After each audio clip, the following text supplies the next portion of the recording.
When I'm searching for a piece of lost media, or even just reading through new threads on the forums, seeing what might pique my interest, I sometimes forget that I've been a part of the lost media community for 7 years.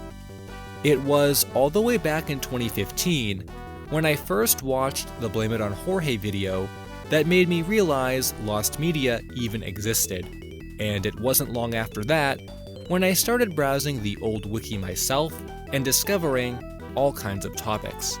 And while many of the topics I researched long ago have since been concluded, that's not to say they aren't any less memorable. This is also one of the most frequently asked questions I get from my viewers. Which searches are my favorite or stand out to me all these years later? My answer is always topics like the Kablam pilot, the Wire short from Cartoon Network, and of course, the Hannah Montana anime. However, something that doesn't get discussed as often, whether it's asked by my viewers or just in the community as a whole, are the searches that aren't memorable or didn't live up to the expectations people had for it. While I don't come across instances of these too often, there have definitely been searches in the past that left me or others wanting more out of the topic. But that's not to say the reason they're so disappointing is any less interesting. I want to give these topics another chance in the spotlight and revisit some searches that didn't live up to their hype.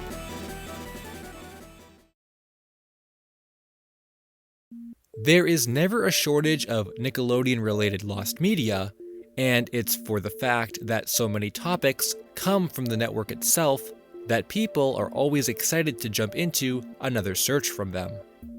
I've covered a lot of Nick mysteries before, because it's one of my favorite areas of content too, and I personally love researching the lost pilots and shorts that seem to be in abundance.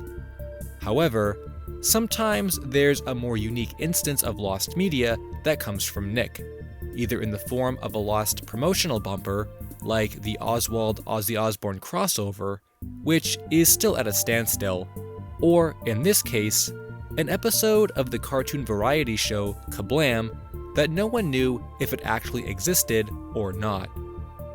This is the infamous Kablam episode 29 topic, a mystery that dates all the way back to the early 2000s and found its way to the Lost Media Wiki a decade later, where it gained new popularity. The story surrounding this episode is that it was created to be the finale of the entire series, with a plot involving an awards ceremony as a way to conclude what the show had accomplished during its run.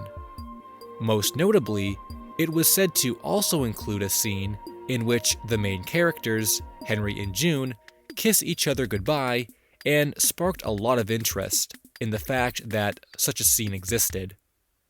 The episode allegedly aired in September 1998 and had gone missing shortly after, with the only evidence that the episode existed in the first place being sourced back to episode guides from the early 2000s that stated it aired. Believe it or not, this was one of the very first lost media topics I researched back 7 years ago, and the debate about whether or not it existed is what got me heavily invested in researching it. It didn't make sense to me that an episode which had been documented in some capacity back then could have been entirely made up, and what's more is that there were other confirmed lost episodes of Kablam that did exist. So I wanted to be the one to unearth this urban legend, and I spent a lot of time trying to do just that, reading through comments from fans that believed they watched it, and even checking sketchy websites that claimed to have the episode. I was convinced there was way more evidence it did exist compared to evidence that it didn't. But as I started getting deeper into the topic, I found myself in denial. What I didn't realize at the time was that you can't believe every recollection is completely accurate, and you definitely can't believe episode guides that anyone can edit and didn't have any quality control. After a while, I ran into an old fan of the series named Kablammer1992, who informed me that the rumor was very old, and had been around the community for years, without proof it was real.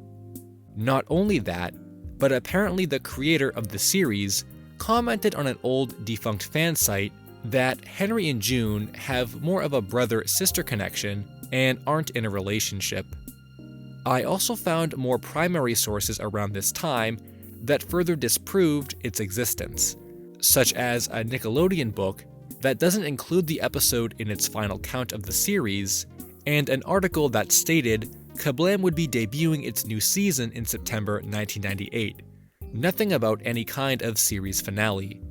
It wouldn't be long after these discoveries that the creator of Kablam released the entire series on his website, and episode 29 didn't exist as it was rumored. There's an actual episode 29 of this series, titled Your Logo Here, and many more that came after it.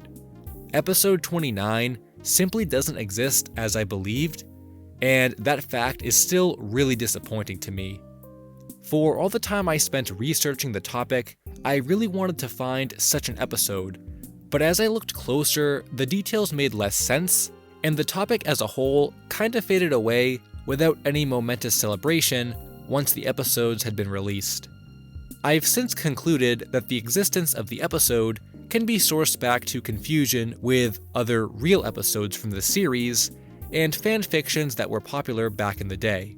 I feel like if the episode had existed, its discovery would have been legendary. But instead, not many people remember this topic as a classic in the community, and Kablam doesn't really get talked about anymore, even with the small bit of lost content that still exists for it. I've always said that making more lost media videos on Disney content is something that I'd like to do for the channel, but when it comes down to it, that usually doesn't happen. For some reason, Disney lost media doesn't have the same interesting appeal to me in comparison to TV channels or other animation. And in the past, there were a few times when I had planned to make videos on Disney topics, but they never ended up happening. I think a lot of the reason for that is because the searches don't really make for interesting videos, and this is entirely the case for a Disney topic that I actually became obsessed with a few years ago. Again, it's not something that I ever see brought up, and despite how many people were involved with the search when it was going on, I think everyone forgets it even exists, because the search was overall uneventful. While Disney undoubtedly has a lot of lost content, Pixar has a lot of that too. Most of which I'm sure you've heard about before, like Newt, some early test content, and commercials. But one Pixar topic in particular that the Lost Media Wiki really took interest in was called Made in Point Richmond. Made in Point Richmond was a really interesting piece of lost media for the fact that it wasn't just one or two or three pieces of animation, but a whole collection of lost and rare Pixar content and had a unique twist. Unlike most lost media that I research, which usually exists in digital archives or hard drives from producers and animators, Made in Point Richmond was an exclusive employee DVD that was given away as a gift. It's not often that we search for lost media that exists on physical media, and this made acquiring a copy very difficult. It's not known how many copies were made, and they were only available to employees during a limited period. So we'd have to get in touch with one of them who has it, but also would be willing to dump it for us. The earlier posts on the forums details several employees with copies that had been found, but in most cases, they either didn't want to dump it or didn't even want to discuss it beyond the fact that they have one. I ran into this firsthand as well, once I started making my own leads and contacts. Most of the people I had found, which were different from the ones on the forums, acted the same way about it, with some even having a strong opinion that it was made for Pixar employees only and should never be shared online. This is how the search progressed for the most part, and more often than not, I'd find a new lead only to stop getting replies. It was fun discussing events like this in the forums, but there wasn't really anything else to do besides that. I remember frequently checking eBay or trying to find someone with a copy that they'd be willing to sell, but I don't think I ever did. It remained like this until a breakthrough eventually found its way to the forums, as someone came forward and claimed to have a copy.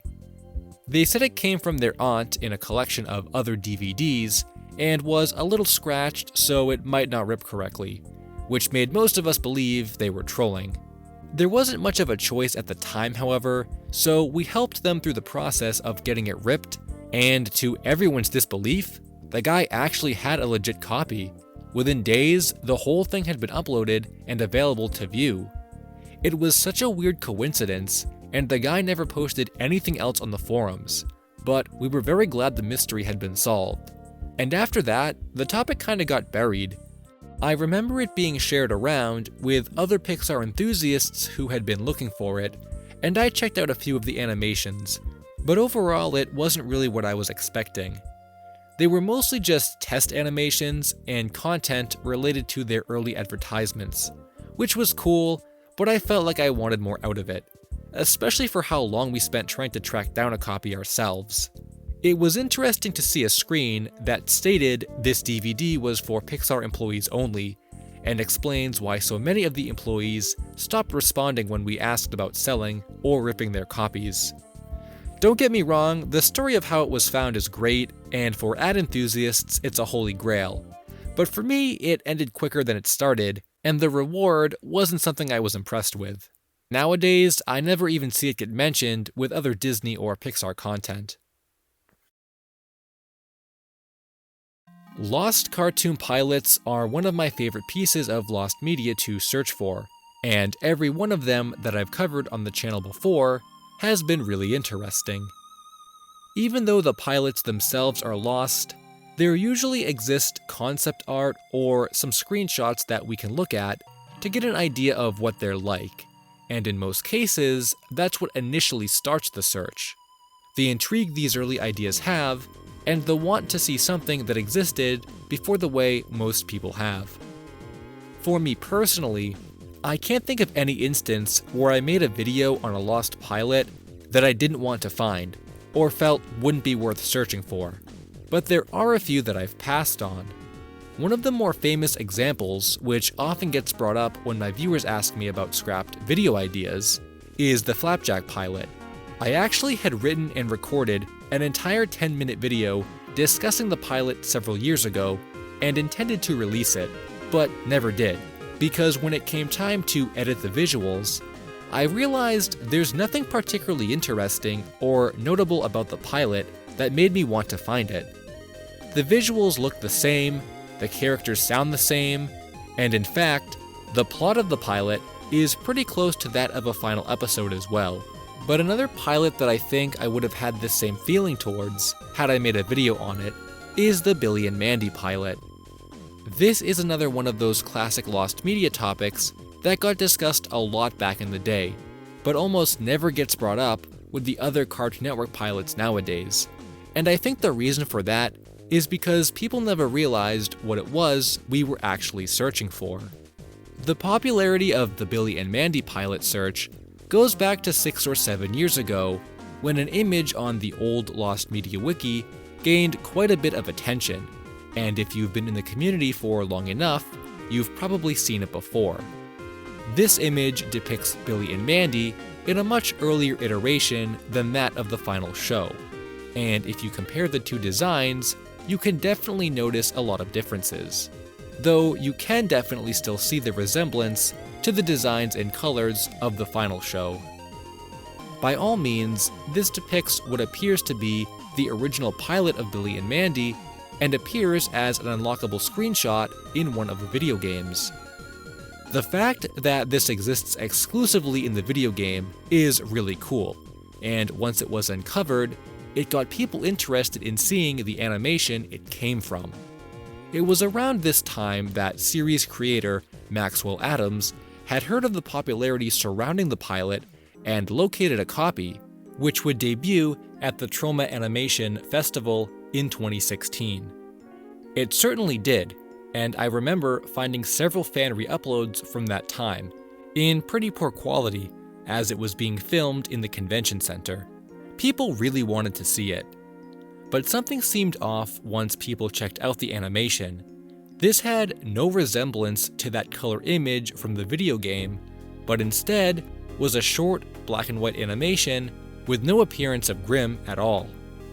Everyone was confused at what they just watched, and many thought that Adams had debuted the wrong animation, but it was confirmed that this was the pilot of Billy and Mandy everyone wanted. They just didn't know it existed in this form. It's described as more of a short animated film that was created by Adams while he was in college, with Billy and Mandy both making an appearance in the short and being described as completely inappropriate for Cartoon Network by Adams himself. Many people ended up questioning if a second pilot did exist, as it was still unexplained what that piece of concept art from the video game was. Afterwards, it was made clear that the piece of art was nothing more than a concept that was made for a pilot of the series that was never produced. There are no earlier animations that use this visual style, which was disappointing to a lot of people who were hoping for a more traditional Lost pilot. Though to me what's even more interesting than the fact that so many people got confused about the pilots themselves is the fact that the upload Adams made to his YouTube channel is the highest quality he has, as several of the original assets from the short were discarded long ago. In a way, it's kind of amazing that it still exists at all, even though it's short and perhaps not as interesting as the true colored pilot would have been. It's still a great piece of animation history that was successfully preserved from the creator himself. When you think about the biggest lost media searches, like Cracks, Clockman, and even Crybaby Lane, there's a certain amount of pride we have in the fact that they were able to be found and are considered defining moments for how far the community can go to uncover something that's missing. Not only that, but they're really fun to discuss and relive, which makes the effort it took to get them found, as well as the media themselves, well worth the effort. But there's one search that stands alongside these huge topics that curiously doesn't get quite as nice of a reception, and that is A Day with SpongeBob. I don't know what it is about this topic, with the fact that so many people are still divided on whether or not they'd like to be reminded of it in the first place. So let me explain. A Day with SpongeBob is definitely one of the biggest searches from the Lost Media Wiki, and it happened all the way back in 2015 and 2016, so it's pretty old at this point. Maybe some new fans of Lost Media haven't heard about this one yet, but the search for it was anything but typical. Originally, the film, which was officially labeled as a mockumentary, first appeared on Amazon in 2011 and was seemingly impossible to find. No content from the film, no copies, and no one even having claimed to have seen it existed. Myself, along with many other Lost Media Wiki users, set up a Skype group once the mainstream interest it gained started to die down to really dig into the mystery and solve it once and for all. But after close to a year of extensive searching, what it ended up coming down to was a couple phone calls with Regal's president. He confirmed to us that the film never existed, and the Amazon page was only put up to gauge interest in the project, and that was it. There was no horribly off-brand animation mixed with live-action green screen hybrid that could just barely exist without getting in trouble, and that fact didn't sit well with a lot of people. Ever since the beginning of the search, people wanted a bad bootleg movie to exist, and when it didn't, A Day with SpongeBob became a name more closely associated with failure than pride. Because even though we had technically solved the mystery, the fact that it was never made at all overshadowed the end of the search, and I can't say I completely disagree with that feeling towards it. For a while, you had lots of people in the forums who would turn their back on any SpongeBob-related topic. I'd like to think that if the rabbit hole of Regal Films and the listing of the film itself didn't go so deep, people would have been more accepting of the end result, and focused more on what we were able to accomplish. But the fact that we spent so much time and so many resources only to confirm it never existed feels more like a waste to some people. Though I'll always be biased towards the topic because I was there for the whole thing, even before it gained any kind of attention, and it was my first big search. But the negativity towards remembering it is something I think most people will have for it, especially the onlookers that followed the old updates. If there's anything to take away from A Day with SpongeBob, and the other searches that didn't quite make a big mark in the community, it's the fact that searches happened for them at all, and conclusions were made whether the piece of lost media was found or not. There are so many topics as it is that don't get much attention or get overlooked entirely, so it comes down to what you're most interested in and what you'd like to spend your time searching for. For me, every search is an experience in one way or another, and there's always something to learn with them, even if they don't necessarily stand out as topics that get brought up frequently or ones that will be familiar to everyone. Hey guys, I hope you enjoyed the video. Be sure to check out some of my other game-related lost media videos. Thanks for watching, and until next time, Finn.